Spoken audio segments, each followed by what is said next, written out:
What is up, folks?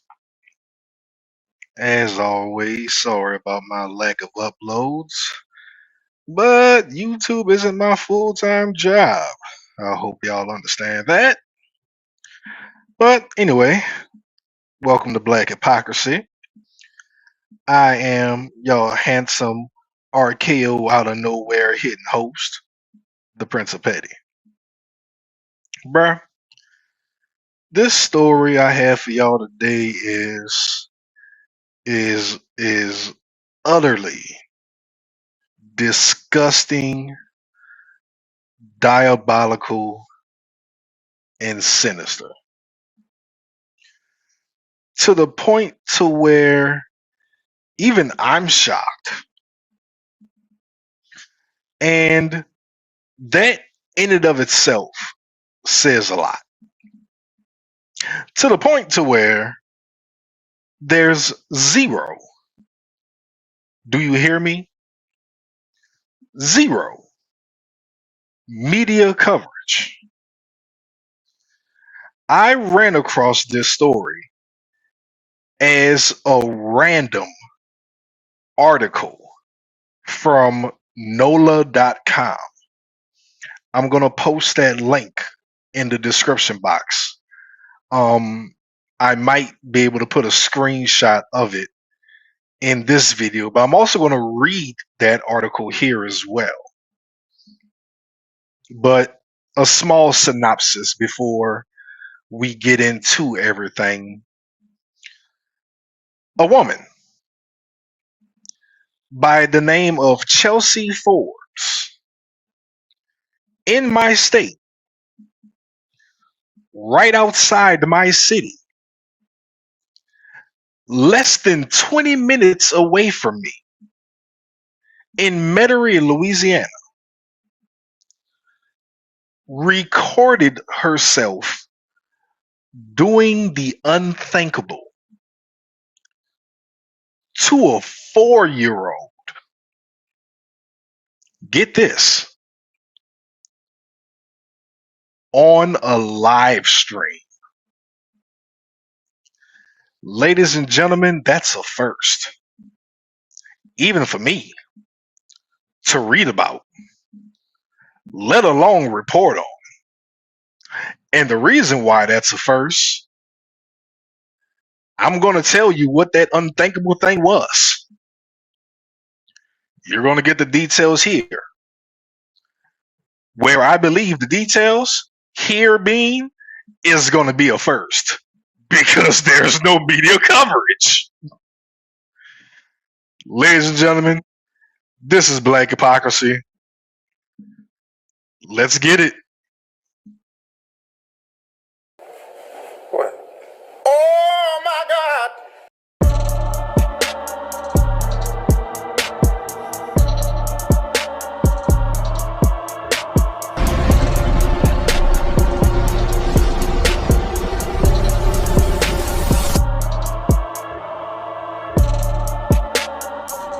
Arrest accused of trying to sell explicit pictures of a child online.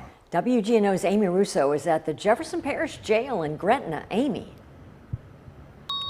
Susie Kurt, 28-year-old Chelsea Forbes is in one of these cells right behind me. What is particularly interesting is in a recent post to social media, she actually advertised herself as a babysitter, saying she could watch a few extra kids. According to the Jefferson Parish Sheriff's Office, Forbes took at least one explicit photo of a child last week. Investigators say she then posted it in an online chat room and tried selling it for $1,500. I spoke to one woman who knows Forbes well. She wanted to remain anonymous, but says Forbes used to babysit her kids, and now, not knowing if anything happened to her children, that's traumatizing. I am actually very shocked. This is the last person that I thought would do something like that. When I first heard what happened, I was defending her the entire morning to everybody that was messaging me about it, until I got the actual confirmation, and I just bawled my eyes out because that is literally the one person I would trust my kids with, because she was all about protecting your kids. Her now former friend tells me she hopes Forbes stays in jail for as long as possible. And Forbes is facing 1 count of possession of juvenile porn as well as sexual battery. She's currently being held on a $150,000 bond. Susie Kurt. All right. Thanks, Amy. All right, ladies and gentlemen, there you have it. That news report was from approximately 2 years ago. And that was the only news report that I found on the story. There was no news report update in regards to her sentencing. But the current update that I found was the article that I stated in my opening from nola.com. And that reads as follows. And I quote,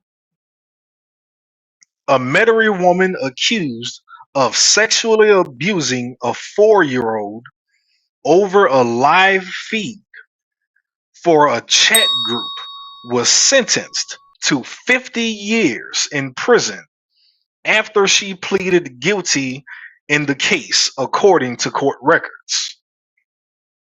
Chelsea Forbes, age 31, had been charged with first-degree rape of a victim under the age of 13.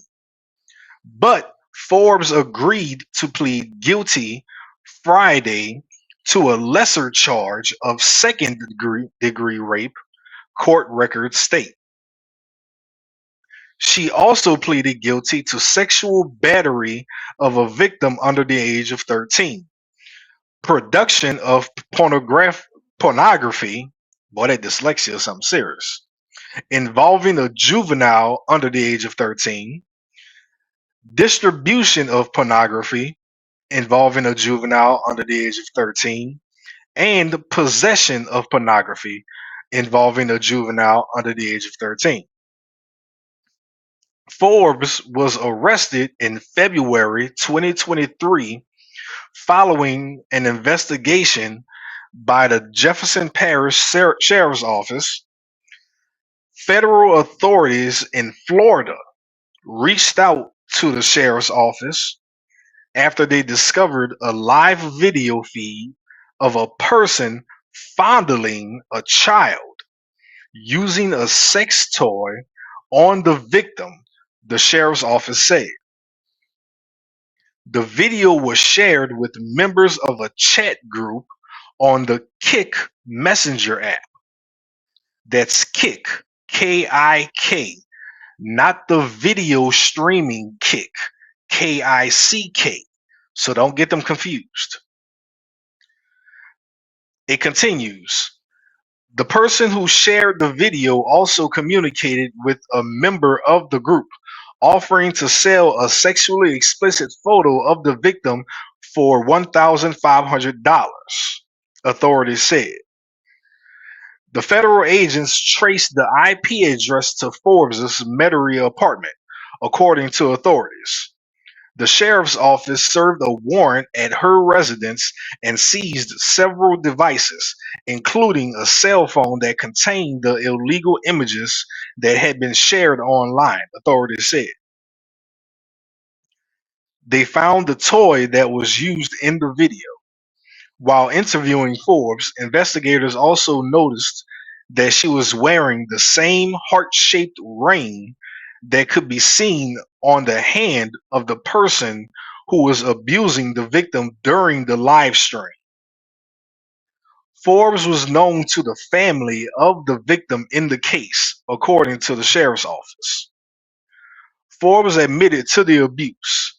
She told investigators she needed money to pay rent and cared for her family, the sheriff's office said. Judge Donald Chick Foret of the 24th Judicial District Court sentenced Forbes to 50 years in prison for the rape and pornography production charges, court's record said. He sentenced her to 40 years for the remaining charges. All sentences are to be served at the same time.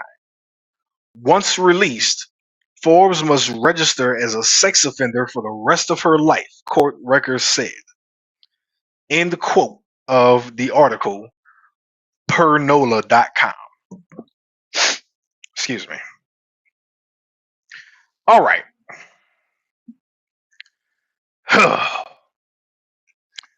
People, gotta scratch my head. Every now and then you come across a case that's so disgusting, that's so demonic, so how is this even real life? That you gotta stop and look at the calendar like, man, what year are we even in? Because this ain't no unfortunate incident. This ain't no tragic misunderstanding. This ain't no, we need to hear both sides. No, no, no. This is one of them stories where you look at it and you have your blood immediately boil through your skin. As you heard, Metairie, Louisiana. The woman named Chelsea Forbes. She's 31 years old. Apparently, she pleads guilty to being accused of sexually abusing a 4-year-old child on a damn live stream. Let me repeat that for the people in the back. She's accused of sexually assaulting a 4-year-old child on a live stream. A 4-year-old. Ladies and gentlemen, this wasn't just abuse. This was exploitation at its finest. This was the weaponization of a child for literal money. This was a grown-ass adult looking at an innocent baby and saying, you're not a human, you're a paycheck. And what makes this worse is the part that makes me want to throw my phone in the trash. This was recorded. Not allegedly happened behind closed doors. Not we can't prove it. No. This was a recorded crime against a child live. And somehow, this ain't the biggest story in the nation. This ain't the biggest story in the state of Louisiana. This ain't the biggest story in New Orleans or Jefferson Parish. Like, where's the outrage? Bruh, fuck ice. I ain't worried about no damn ice. I got a lot of ice in my freezer. Where's the 20 news vans? Where's the breaking news banner on every channel? Where's the nonstop coverage? Because if it was anybody else, or if it was a man, if the suspect fit the stereotype, they would have ran this story into the ground until your screen burned. Oh, but since it's a woman, crickets. Oh, now it's legal paperwork. Oh, now it's criminal. Now it's court records. Oh, now it's moving along. Nah, we're not doing that. Not over here at Black Hypocrisy. No. Because a child had their innocence ripped from them on camera. Need I say again? Live. And the world barely blinked. And the only reason police even got involved wasn't because the system just abruptly, magically cared. It's because federal agents in Florida, of all places, Florida, an entirely different state, a few hundred miles away, caught that live feed, followed the golden brick road, and said, "Yeah, somebody needs to go to jail." And the app involved, Kick, of course, no surprise. Gideon, predator poachers, Oma, and other predator catchers have caught so many pedophiles using Kick. K-I-K, Kick. And before anybody says, well, how do you know it was her? They tracked the IP address to her apartment. They took devices, found illegal images. They even matched the ring that was in the video.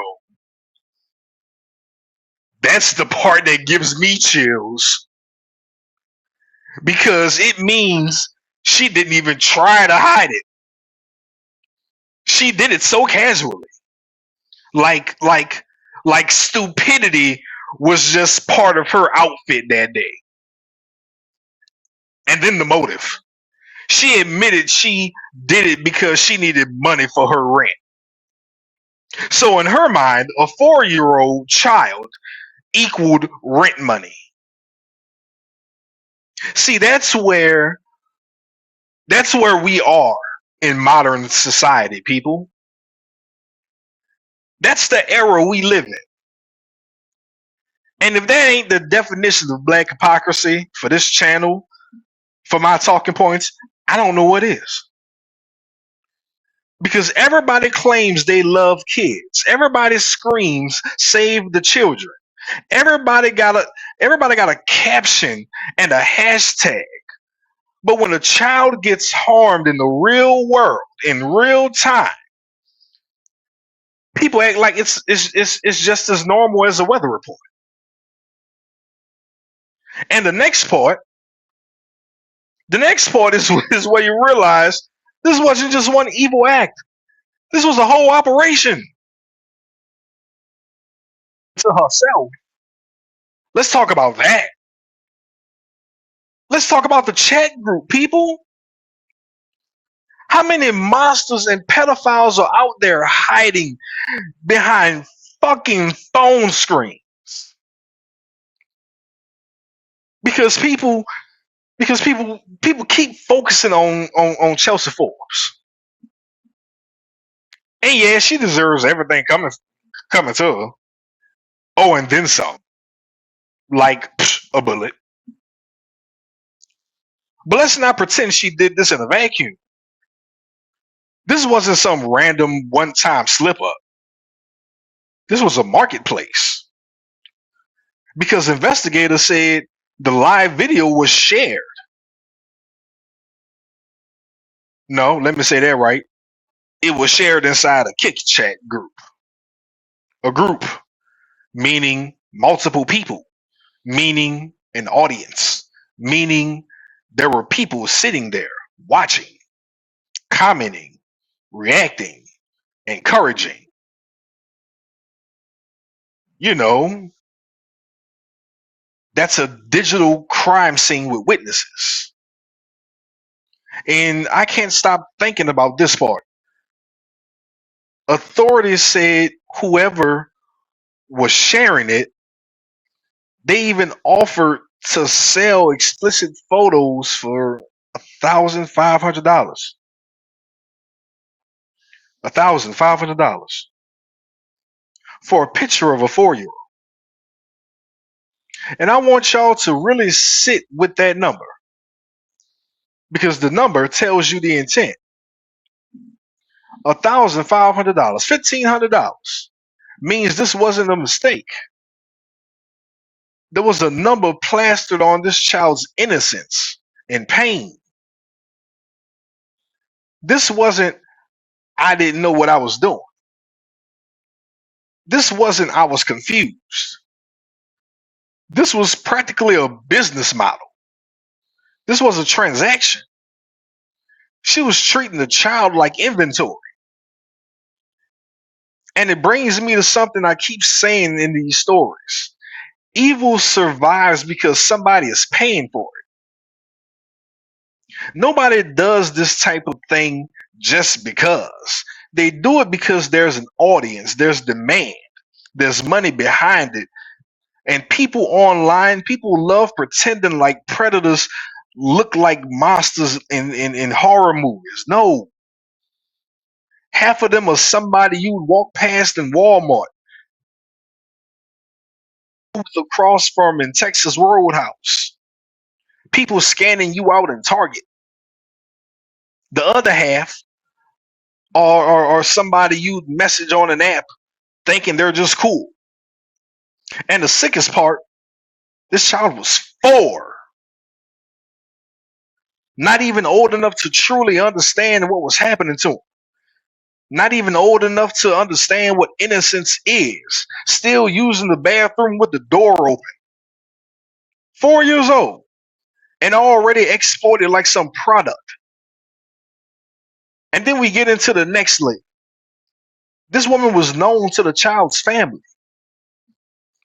That means this wasn't a random stranger snatching the child away. This was someone in proximity.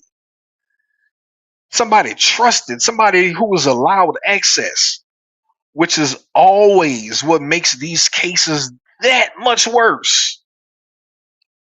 Because it tells you the predator didn't have to break in. They were already inside. And I'm going to just keep it a buck.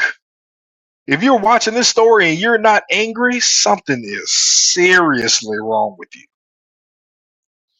Because I can't even imagine the mother, father, guardian, whoever, finding out somebody they knew did anything remotely close to this, and then did it for money, and then did it on camera, and then did it for strangers on an app.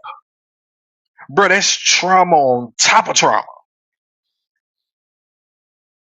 And then we got to get to the part that everybody want to skip over. How the police even proved it was her. Because this wasn't, oh, he said, she said, you know.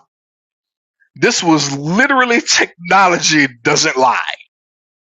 That's why I like watching body cams. Because once it's on that camera, oh, you ain't taking that back. That's why I like true crime. You in that interrogation room, you on that body cam, you sitting in the back seat of that police car, whatever you say or do, you ain't taking that back. Because I love when evil people think they slick. The federal agents in Florida caught the live feed. They traced the IP address. Boom! Metairie. Jefferson Parish Sheriff Office, they get involved. Search warrant. Devices seized. Now, we're not talking about, oh, I think it was her. Oh, we're talking about devices connected to the crime. Illegal images recovered. Physical items recovered.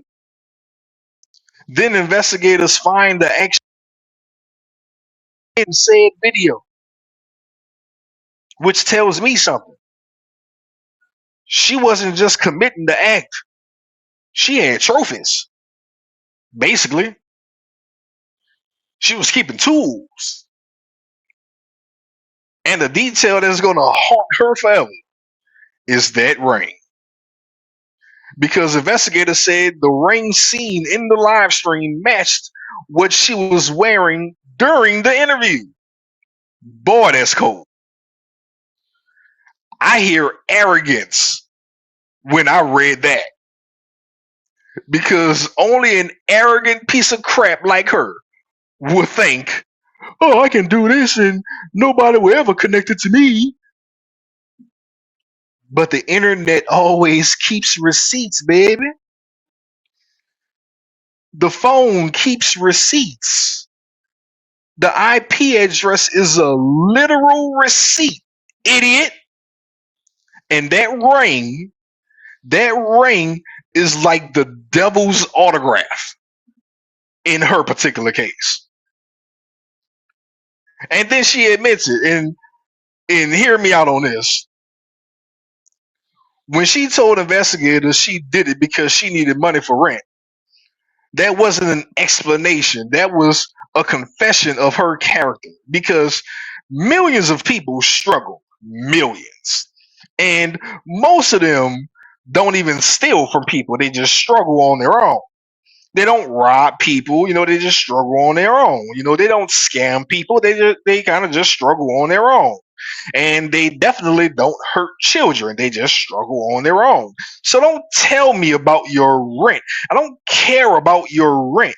You could have been short on rent and got a second job, ma'am. You could have been short on rent and went and pawned your TV. You could have been short on rent and, I don't know, moved. You could have been short on your rent and, hell, I don't know, asked for help. But you chose that. And that choice says a lot about the person living upstairs in your subconscious. That wasn't desperation, you know? And this is where the case really turns far bigger. It turns into a far bigger conversation, folks. If this was caught on a live feed, how many was it? If federal agents happened to spot this one, how many are still streaming right now? Whether it be on the dark web or simply a dumbass streaming on Kick. How many chat groups still exist? How many monsters are still paying for it? Which brings me to the punishment. Because once I get into the sentencing, you're going to see why I'm so mad at the system too. Because this crime was just utterly atrocious in and by itself. But the system loves to soften consequences. Oh, we talked about this just all over the place. We talked about this before. Because Chelsea Forbes was originally charged with first-degree rape of a victim under the age of 13. I can say all of that isn't. I can say as much of. I can say rape as many times as I want. My channel isn't monetized, and probably never will be. She pleaded guilty to a lesser charge. Oh, shocker! A woman for something like this, after it was recorded on a live stream, second-degree rape. Now, I'm not here to pretend I don't understand how plea deals work. I get it. Plea deals happen for a million reasons. To avoid trial, to guarantee a conviction, to avoid forcing a child to testify, to get the case done quicker, which is asinine, to lock the defendant up without risking acquittal. Ugh, I understand that. But I'm also allowed to say what everybody else is thinking. This feels like a crime that doesn't deserve a plea deal. It doesn't. Because this wasn't a gray area situation. There is no gray area. There literally is no misunderstanding at all. This was filmed. This was distributed. That's what makes me so angry, on top of the fact that this was a child. Something I hold very dear and talk about so vividly. Then she pleaded guilty to sexual battery of a victim under the age of 13, production of juvenile pornography, distribution, possession. So yes, she got a literal stack of charges. And the judge, Donald Foret, I don't know why his nickname is Chick, but whatever. And we've seen that she's getting concurrent time. meaning everything runs together.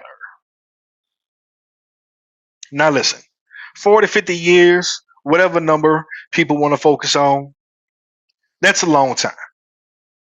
But here's what I hear. Me being the public, you being the public. Here's what I hear. Concurrent.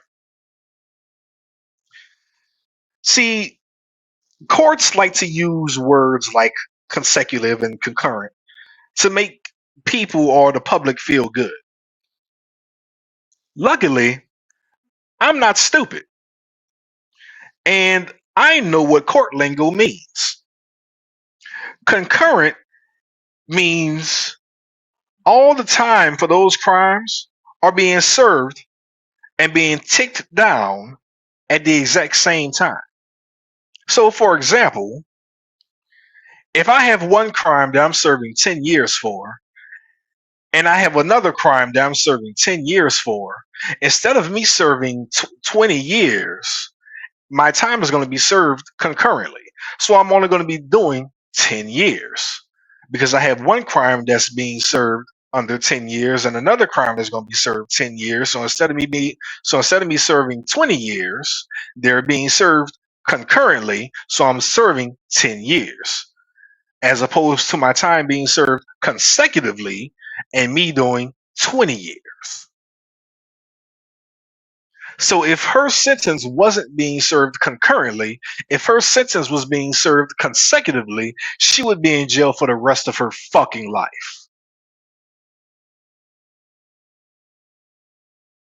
Do you understand my example? You see, concurrent always sounds like the system is saying, okay, we're punishing you, but not too much. And I hate that about sentencing. Because as I said, if her sentence wasn't concurrent, if her sentence was consecutive, she would be in jail quite possibly for the rest of her life.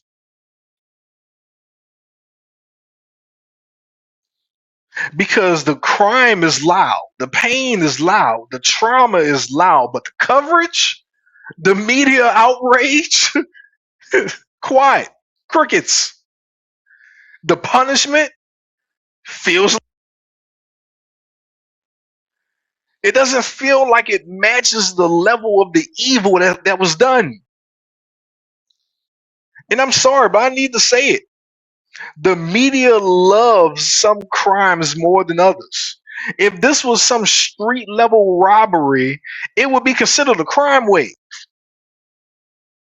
If this was a shooting, it would be nonstop coverage. The knuckleheads who escaped Tulane and Broad jail over in New Orleans and was on the run for weeks got coverage nonstop up until each and every one of them were caught. But a 4-year-old victim in a recorded, live streamed sex crime, this should have been wall to wall covered. Even at the very least, her sentencing, this should have been known about. And it wasn't. Not a peep. I told you, I played the only video I could find. And that was from 2 years ago. And I need y'all to ask why. Because the public isn't informed at all. If the public isn't aware, predators stay comfortable. And that's what I can't stand when the silence becomes part of the harm. Ladies and gentlemen, this didn't happen in the dark. It happened because multiple systems failed to stop it sooner. So peep game. I'm not going to blame the victim's family. Let me be very clear. Predators are very good at manipulating. Predators don't wear name tags. Predators don't announce themselves. Predators embed. They earn trust. They become auntie. They become uncle. They become friend. They become family friend. They become babysitter. Predators become the person you'd never suspect. So, no, I'm not here to kick people while they're down, but I am here to speak to the bigger lesson to be learned. Everybody needs better boundaries around kids because this woman was known to that family, which means she had access, and access is everything. Everything, everything. Access is everything. Predators don't need to break into your house if they already invited them into your life. And I know that's uncomfortable to know, but I'd rather you be uncomfortable now than devastated later. That's why I end all my videos with protect your kids and some random snarky remark or something. But I always end my videos with protect your kids. Because the reason these cases keep happening is because we think it can never be us. Yes, it can. It can be anybody.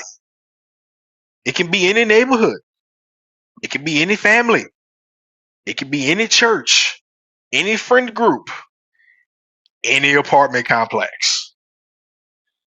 I told y'all, this was less than 20 minutes away from me. And the other part that makes me sick, this wasn't just a crime against a child. This was a crime against a child plus the internet. Because once you put something like that online, you can't take that back. That damage lives forever.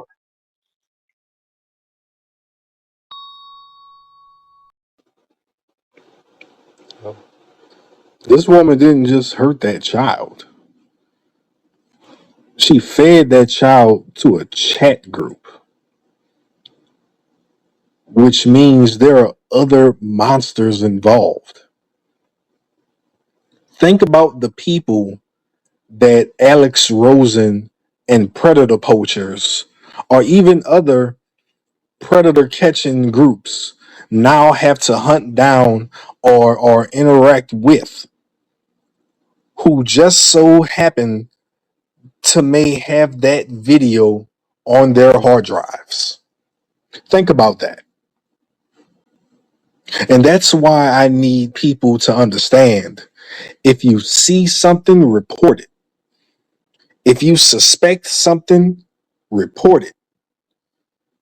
Because a child can't protect themselves from grown ass adults. That's our job.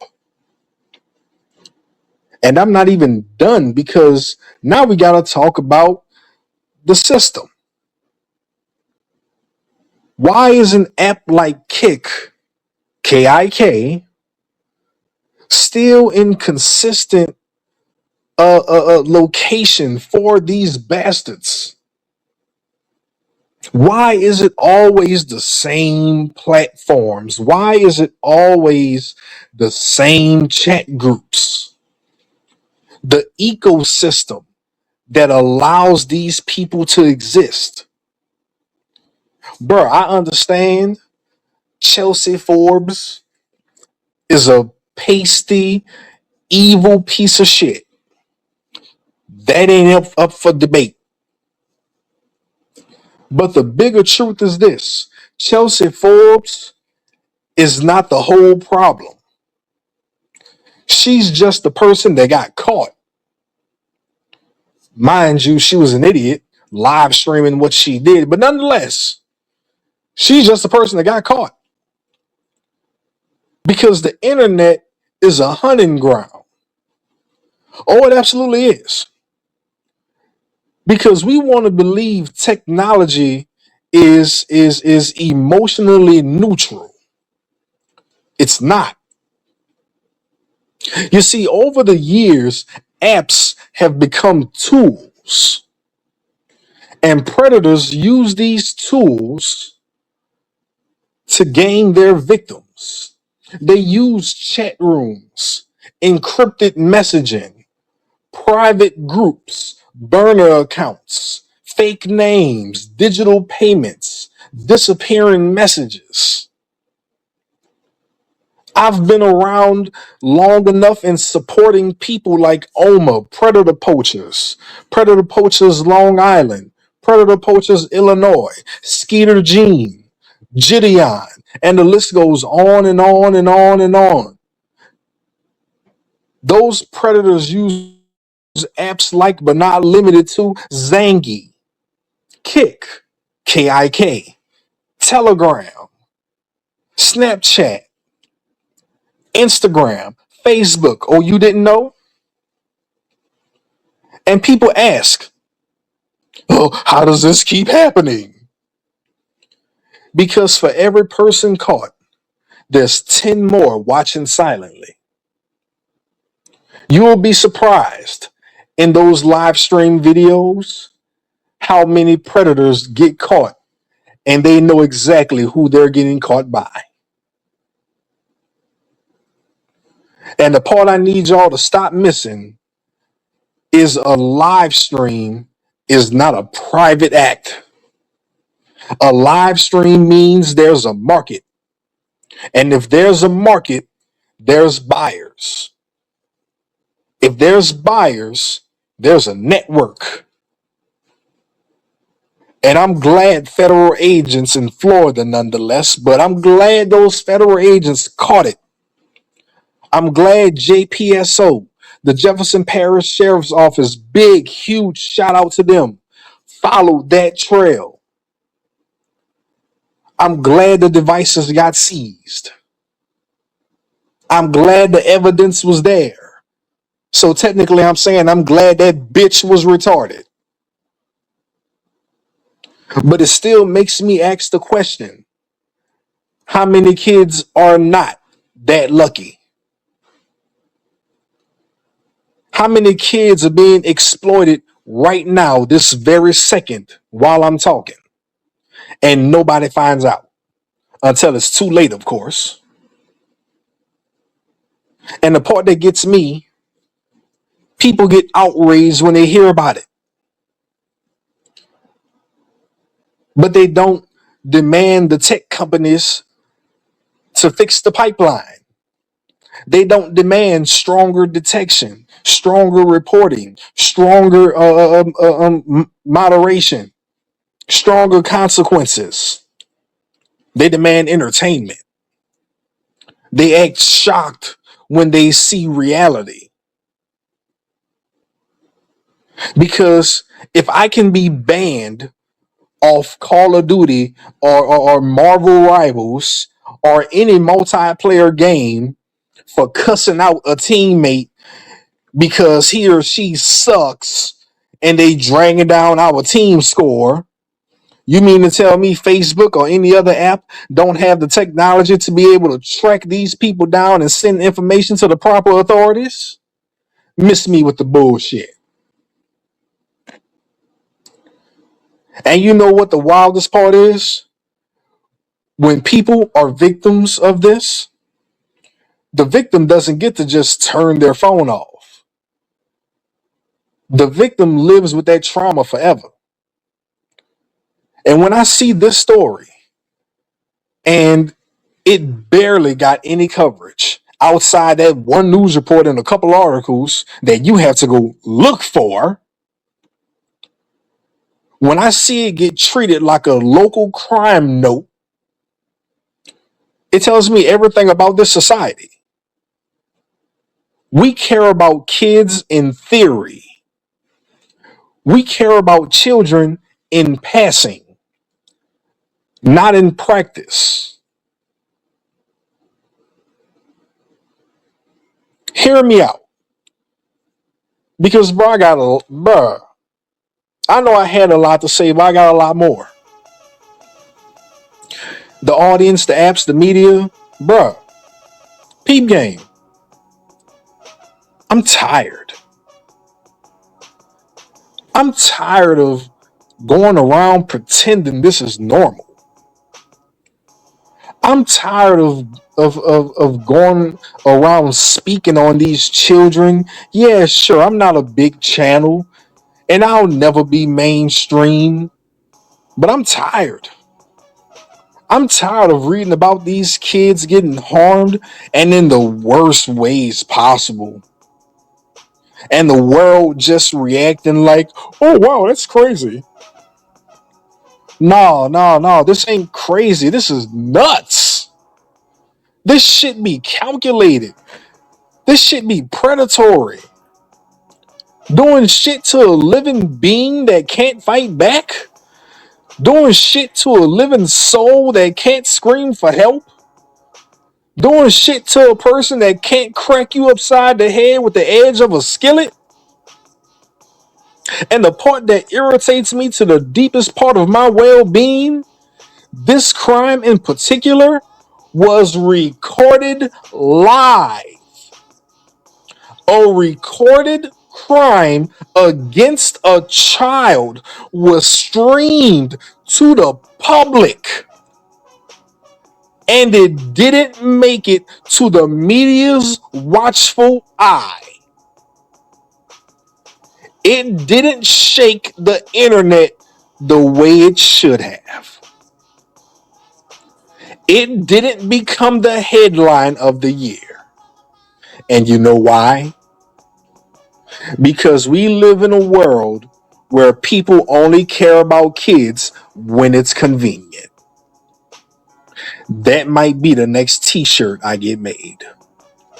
People only care about damn Black Lives Matter. I remember when I got that t-shirt made. Black people only care about black lives when it's convenient. That's going to be my next shirt. People only care about kids when it's convenient. That's the world we live in. We live in a world where child protection is just a slogan until it's time to actually protect them. We live in a world where we only protect kids if they're ours. Let me tell y'all something. I stopped a car today. Today. I stopped the car speeding out of my daughter's carpool line this morning at school prior to recording this video. And I reported his ass. Yes, I'm a Karen sometimes. And when I go back to pick my kid up from school, I'm going to go check in and make sure they did something about that speeding carpool car. And I'm going to look for that motherfucker. Nigga, you can't be speeding through a damn carpool line after you drop your little punk ass kid off on school property. You're around children. What if you hit a kid walking in between one of these cars like that? Man, be for real. You gotta protect kids 24/7. You don't do this by choice. Baby, I practice what I preach on this channel. I don't just speak about protecting children, I do. And let's talk about the double standard nobody wants to admit. Because when the offender is a man, they call him a monster instantly. They call him a pedo right off the cuff, early, not late. When the offender is a woman, she gets every excuse in the book. They damn near look up her Carfax information. Suddenly it's, oh, she was struggling. She needed money. She had problems. She was in a bad place. Man, get the fuck out of here. She was in a bad place. Bitch, that child was in a bad place. The child was the one trapped in a nightmare. And what makes me furious is people try to soften the language for female sex offenders. Like women can't be predators. Like women can't be pedophiles. After seeing what I saw in that one news report, after reading what I read for her sentencing and conviction, Chelsea Forbes is a predator. Chelsea Forbes is a pedophile. Chelsea Forbes is a dangerous individual to have children around. News reporters, say it with your chest. Stop tiptoeing around what it is. Because when we soften it up, we make it easier for the next one to hide. And I don't want to hear about rent. I don't care about that bitch rent. Because there are murderers. Do you hear me? There are murderers out here with 2 and 3 jobs who would rather sleep in a car than harm a child. So don't tell me about that bitch financial struggles like that makes her human. That makes her even more evil.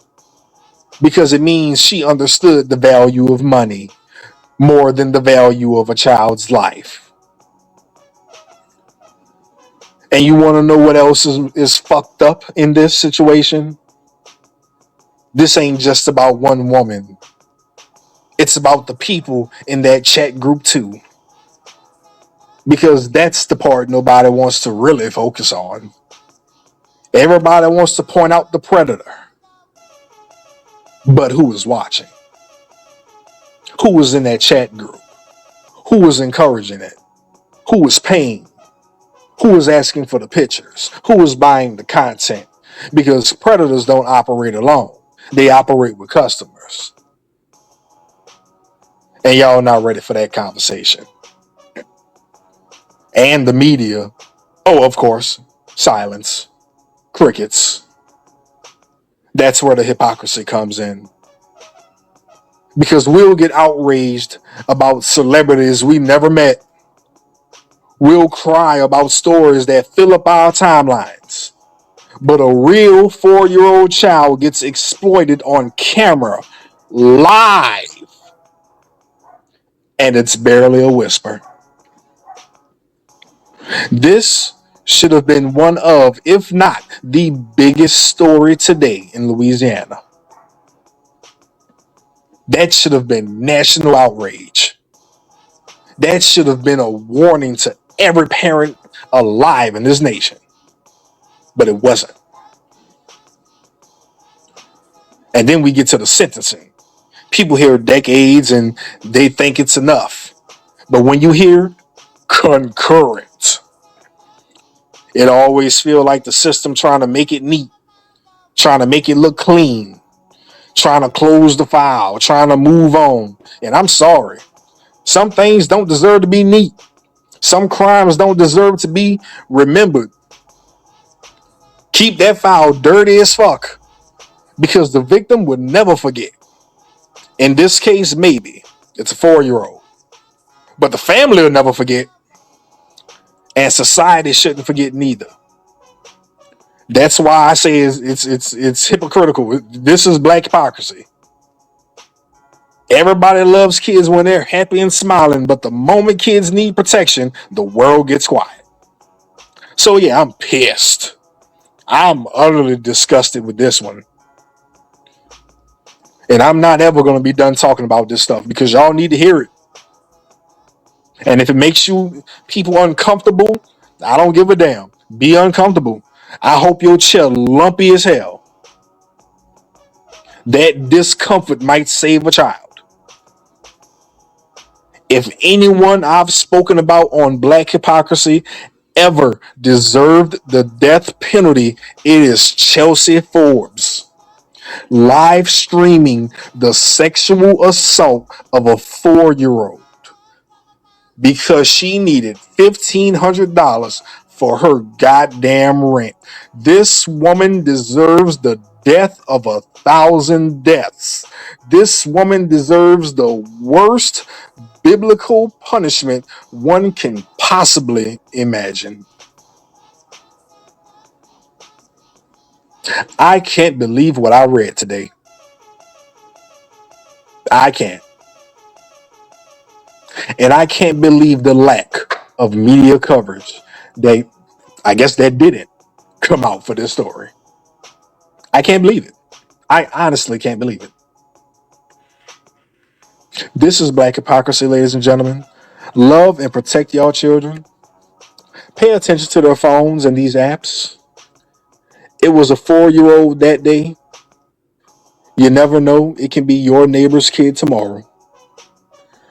If a crime against a child can be recorded and society still can't scream loud enough, then we're not a safe world. We're a selfish one. And that has to change.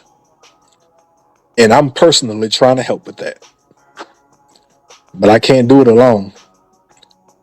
Ladies and gentlemen, I'm out. Y'all be cool.